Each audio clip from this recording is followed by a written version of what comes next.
Chapter 7. For this Melchizedek, king of Salem, priest of the Most High God, who met Abraham as he was returning from the slaughter of the kings, and blessed him, to whom also Abraham apportioned a tenth of everything.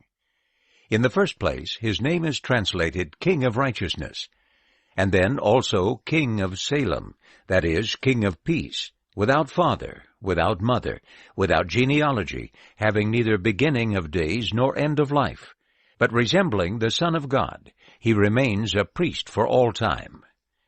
But see how great this man was, to whom Abraham the patriarch gave a tenth from the spoils. And indeed those of the sons of Levi, who received the priesthood, have a commandment to collect a tenth from the people according to the law, that is, from their brothers, although they are descended from Abraham. But the one who did not trace his descent from them collected tithes from Abraham, and blessed the one who had the promises. Now, without any dispute, the inferior is blessed by the more prominent. And in this case mortal men receive tithes, but in that case it is testified that he lives. And, so to speak, even Levi, the one who receives tithes, has paid tithes through Abraham, for he was still in the loins of his father when Melchizedek met him. Thus, if perfection was through the Levitical priesthood, for on the basis of it the people received the law, what further need is there for another priest to arise according to the order of Melchizedek, and not said to be according to the order of Aaron? For when the priesthood changes, of necessity there is a change of the law also. For the one about whom these things are spoken belongs to another tribe, from which no one has officiated at the altar.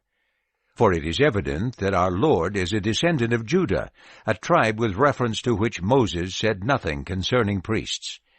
And it is still more clear if another priest according to the likeness of Melchizedek arises, who has become a priest, not according to a law of physical requirement, but according to the power of an indestructible life. For it is testified, "You are a priest forever, according to the order of Melchizedek." For on the one hand, a preceding commandment is set aside because of its weakness and uselessness, for the law made nothing perfect.